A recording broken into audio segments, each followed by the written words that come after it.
जय दुर्गे। पौराणिक समाधान चैनल में आपका स्वागत है। आज हम श्री आमल की एकादशी व्रत कथा का पाठ करेंगे, जिसे आंवला एकादशी के नाम से भी जाना जाता है। तो आइए शुरू करते हैं श्री आमल की एकादशी व्रत कथा का पाठ।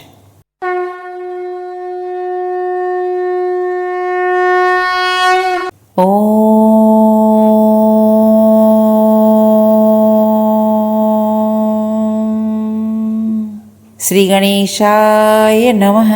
मधुसूदन भगवान की जय। श्री आमल की एकादशी व्रत कथा। युधिष्ठिर ने भगवान श्री कृष्ण से कहा, हे श्री कृष्ण, मुझे फाल्गुन मास के शुक्ल पक्ष की एकादशी का नाम और महात्म्य बताने की कृपा कीजिए। भगवान श्री कृष्ण बोले, महाभाग धर्मनंदन, फाल्गुन मास के शुक्ल पक्ष की एकादशी का नाम आमल की है। इसका पवित्र व्रत विष्णु लोक की प्राप्ति करवाने वाला है। राजा मानधाता ने भी महात्मा वशिष्ठ जी से इसी प्रकार का प्रश्न पूछा था, जिसके जवाब में वशिष्ठ जी ने कहा था कि हे महाभाग, भगवान विष्णु के थूकने पर उनके मुख से चंद्रमा के समान कांतिमान एक बिंदु प्रकट होकर पृथ्वी पर गिरा।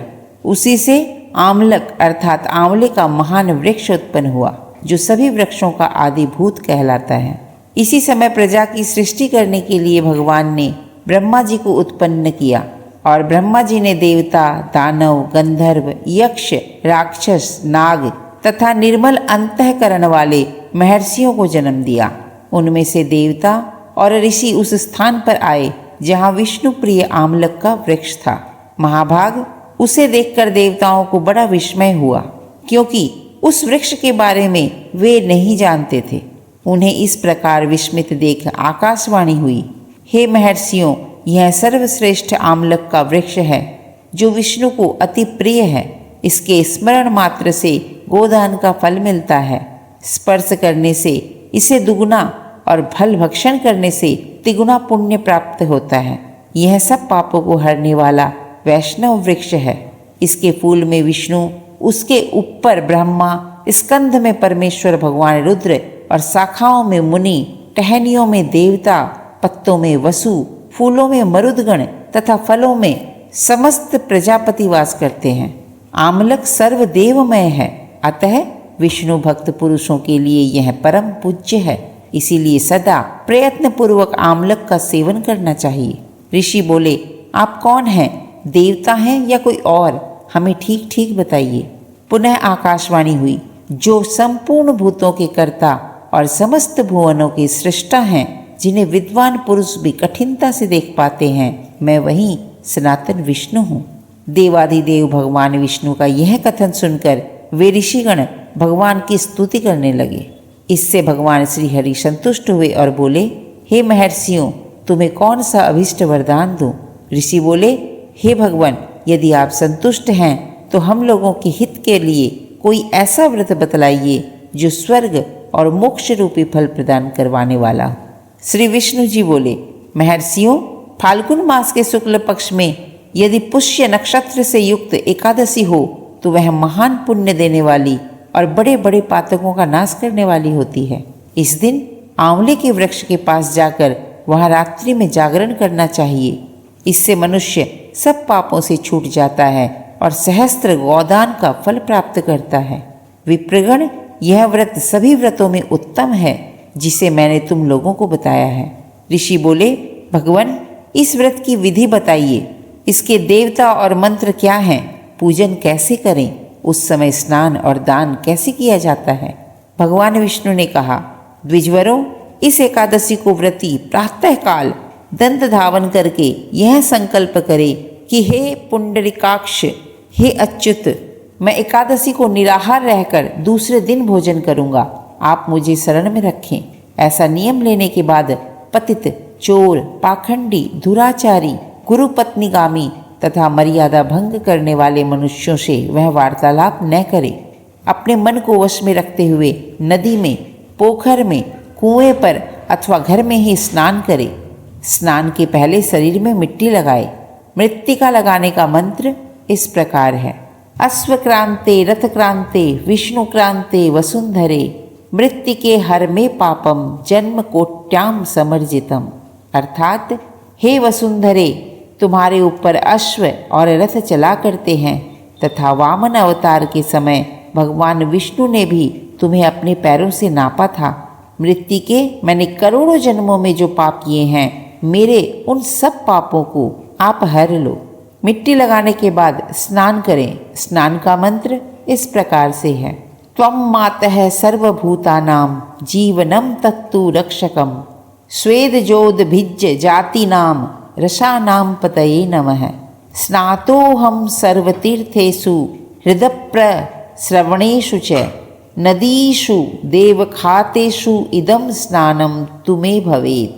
अर्थात हे जल की अधिष्ठात्री देवी, हे मातः, तुम संपूर्ण भूतों के लिए जीवन हो, वही जीवन जो स्वेदज और उद्भिज्ज जाति के जीवों का भी रक्षक है। तुम रसों की स्वामिनी हो, तुम्हें नमस्कार है। आज मैं संपूर्ण तीर्थों, कुंडों, झरनों, नदियों और देव संबंधी सरोवरों में स्नान कर चुका। मेरा यह स्नान उक्त सभी स्नानों का फल देने वाला हो। विद्वान पुरुष को चाहिए कि वह परशुराम जी की सोने की प्रतिमा बनवाए। प्रतिमा अपनी शक्ति और धन के अनुसार 1 या आधे माह से सुवर्ण की होनी चाहिए। स्नान के पश्चात घर आकर पूजा और हवन करे। इसके बाद सब प्रकार की सामग्री लेकर आंवले के वृक्ष के पास जाए। वहां वृक्ष के चारों ओर की जमीन झाड़ बुहार लीप पोत कर शुद्ध करे। शुद्ध की हुई भूमि में मंत्र पाठ पूर्वक जल से भरे हुए नवीन कलश की स्थापना करे। कलश में पंचरत्न और दिव्य गंध आदि छोड़ दे। श्वेत चंदन से उसका लेपन करे। उसके कंठ में फूलों की माला पहनाए। सब प्रकार के धूप की सुगंध फैलाए। जलते हुए दीपकों की श्रेणी सजा कर रखे। तात्पर्य यह है कि सब ओर से सुंदर और मनोहर दृश्य उपस्थित करे। पूजा के लिए नवीन छाता, जूता और वस्त्र भी मंगाकर रखे। कलश के ऊपर एक पात्र रखकर उसे श्रेष्ठ लाजों अर्थात खीलों से भर दे। फिर उसके ऊपर परशुराम जी की मूर्ति स्थापित करे। विशोकाय नमः कहकर उनके चरणों की, विश्वरूपिणे नमः से दोनों घुटनों की, उग्राय नमः से दोनों जांघों की, दामोदराय नमः से कटिभाग की, पद्मनाभाय नमः से उदर की, श्रीवत्सधारिणे नमः से वक्षः स्थल की, चक्रिणे नमः से बाईं बाह की, गदिने नमः से दाहिनी बाह की, वैकुंठाय नमः से कंठ की, यज्ञ मुखाय नमः से मुख की, विशोक निधये नमः से नासिका की, वासुदेवाय नमः से नेत्रों की, वामनाय नमः से ललाट की, सर्वात्मने नमः से संपूर्ण अंगों तथा मस्तक की पूजा करे। ये ही पूजा के मंत्र हैं। तदनंतर भक्ति युक्त चित्त से शुद्ध फल के द्वारा देवाधिदेव परशुराम जी को अर्घ्य प्रदान करे। अर्घ्य का मंत्र इस प्रकार से है। नमस्ते देव देवेश जामदग्न्य नमोस्तुते गृहाणार्ध्यमिमं दत्त मामलक्या युतम हरे। अर्थात हे देव देवेश्वर, हे जमदग्नि नंदन श्री विष्णु स्वरूप परशुराम जी, आपको नमस्कार है, नमस्कार है। आंवले के फल के साथ दिया हुआ मेरा यह अर्घ्य ग्रहण कीजिए। तदनंतर भक्ति युक्त चित्त से जागरण करें।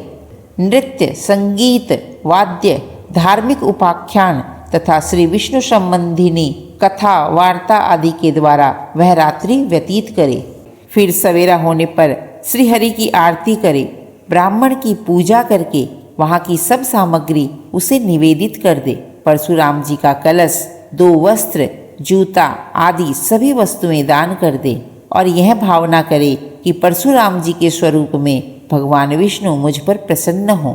तत्पश्चात आमलक का स्पर्श करके उसकी प्रदक्षिणा करे और स्नान करने के बाद विधि पूर्वक ब्राह्मणों को भोजन कराएं। तदनंतर कुटुंबियों के साथ बैठकर स्वयं भी भोजन ग्रहण करे। संपूर्ण तीर्थों के सेवन से जो पुण्य प्राप्त होता है तथा सब प्रकार के दान देने से जो फल मिलता है, वह सब उपर्युक्त विधि के पालन से सुलभ होता है। समस्त यज्ञों की अपेक्षा भी अधिक फल मिलता है, इसमें तनिक भी संदेह नहीं है। यह व्रत सब व्रतों में उत्तम है। वशिष्ठ जी कहते हैं, हे महाराज, इतना कहकर देव देवेश्वर भगवान विष्णु वहीं अंतर्ध्यान हो गए। तत्पश्चात उन समस्त महर्षियों ने उक्त व्रत का पूर्ण रूप से पालन किया। नृपश्रेष्ठ, इसी प्रकार तुम्हें भी इस व्रत का अनुष्ठान करना चाहिए। भगवान श्री कृष्ण कहते हैं, युधिष्ठिर, यह दूरधर्ष व्रत मनुष्यों को सब पापों से मुक्त करने वाला है। आमल की एकादशी व्रत कथा का पाठ यही संपूर्ण होता है। बोलो जय ऋषिकेश भगवान की जय। आज के लिए इतना ही। अगर आपको यह वीडियो अच्छी लगी हो तो इस वीडियो को लाइक व शेयर करें। आपके अपने चैनल पौराणिक समाधान को सब्सक्राइब अवश्य करें। बेल आइकन को दबाना न भूलें, जिससे कि हमारी आगे आने वाली वीडियो की जानकारी आपको मिलती रहे। हमारी इस वीडियो या हमारी किसी भी वीडियो से संबंधित कोई भी जानकारी या सुझाव देना हो तो हमें कमेंट बॉक्स में लिख करके अवश्य बताएं। हमारी वीडियोस कैसे लगती हैं तथा अपने इष्ट देव की जय लिख करके हमें कमेंट अवश्य करें, जिससे कि हमें आगे वीडियो बनाने के लिए हमारा मनोबल बढ़ता रहे। माँ भगवती की कृपा आप सभी भक्तजनों पर सदैव बनी रहे। जय दुर्गे।